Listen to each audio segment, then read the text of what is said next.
권 기자, 우리나라에서 가장 인구가 많은 세대인 2차 베이비 부모 세대가 올해부터 은퇴 연령에 접어든다고요. 네. 우리 경제에도 영향이 있겠죠? 네, 이 그래프는 우리나라의 연령대별 사람 수를 보여주는데요. 한눈에 봐도 지금 50대와 60대 부근이 마치 쌍봉처럼 두 개의 봉우리를 이루고 있는 걸 보실 수 있습니다. 첫 번째 봉우리인 1차 베이비붐 세대, 55년에서 63년생까지가 지난해로 모두 은퇴 연령에 접어들었고요. 2차 베이비붐 세대라고 하는 64년에서 74년생, 954만 명입니다. 우리 인구의 18.6%를 차지하는 이 세대가 올해부터 앞으로 11년 동안 은퇴 연령에 진입하기 시작합니다. 한국은행이 실제로 1차 베이비 부모들이 은퇴한 게 우리 경제에 얼마나 영향을 미쳤을까 먼저 추산해 봤는데요. 지난 2015년부터 23년까지 우리 경제 성장률을 연간 0.33%포인트 정도 하락시키는 영향이 있었던 걸로 추정된다는 결론이 나왔습니다. 워낙 우리 인구에서 차지하는 비중이 큰 세대였던 만큼 이들이 지난 9년간 노동시장에서 빠져나가면서 줄어든 생산 여력이 그 정도의 규모였다는 얘기입니다. 네, 안 그래도 인구 감소 때문에 걱정인데 또 하나의 걱정거리입니다. 네. 충격이 어느 정도일지 예상한 결과도 있나요? 네, 2차 베이비 부모들마저 2034년까지 은퇴하게 되면 우리 경제 성장률은 앞으로 11년 동안 연간 0.38%포인트 정도 떨어질 걸로 추산했습니다. 앞서 9년보다 더 큰 충격을 각오해야 한다는 거죠. 우리 경제가 2030년대에는 연간 1.3% 안팎 정도씩 저성장을 유지할 거란 추산이 나오고 있는데 그중에 연간 마이너스 0.4%포인트에 가까운 성장률 하락, 생각보다 훨씬 더 큰 타격일 수 있습니다. 다만 이번 연구는 베이비 부머들의 은퇴가 청년층의 노동시장 진입에 미치는 영향은 고려하지 않았습니다. 이런 대규모 은퇴의 충격을 우리 청년층이 얼마나 상쇄할 수 있을지 또는 청년층과 중장년층이 일자리를 두고 충돌할 수 있는 부분, 이런 거는 이번에 고려하지 않았다는 겁니다.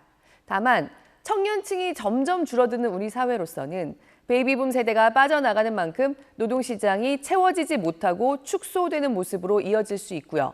청년층 한 명 한 명이 떠맡아야 할 부담도 커지는 게 사실 예정돼 있기는 합니다. 우리는 내년부터 초고령 사회, 5명 중 1명 이상이 65세 이상인 나라로 진입할 걸로 예상되는데요.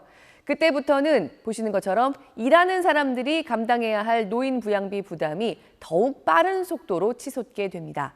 일할 수 있는 노인들은 어느 정도 일을 계속하지 않으면 안 되는 사회 구조란 뜻이고요. 그래서 이번 연구처럼 베이비 부머들이 일을 떠나는 충격을 구체적으로 추산해 보는 게 필요한 겁니다.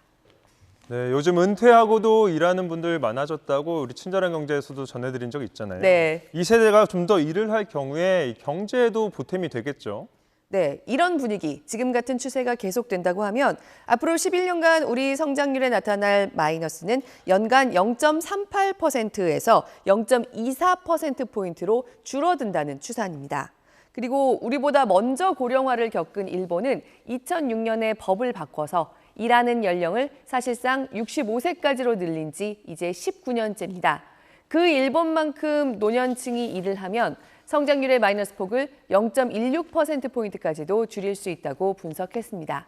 단, 이들이 잘할 수 있는 일, 적합한 일을 계속할 수 있게 적절히 유도해야 그런 효과를 기대할 수 있다는 게 한국은행 연구진의 주장입니다. 소비의 측면에서도요. 은퇴 노인 비중이 인구에서 높아지면 돈을 쓸 사람이 없다. 돈이 돌지 않으면서 경제가 위축될 거란 걱정이 큰데요.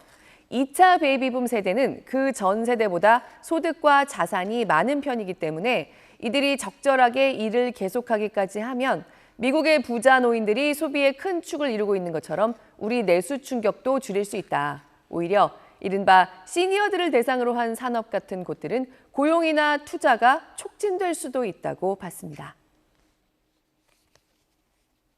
고령층 고용 연장 제도와 관련된 사회적 합의를 본격화할 필요가 있다고 생각합니다. 고령층의 재고용 의무화, 법정 정년 연장, 보다 탄력적인 직무 및 임금 체계 도입 등이 논의되고 있는 것으로 알고 있습니다. 이와 관련된 사회적 합의를 조속히 이룰 필요가 있다고 생각합니다.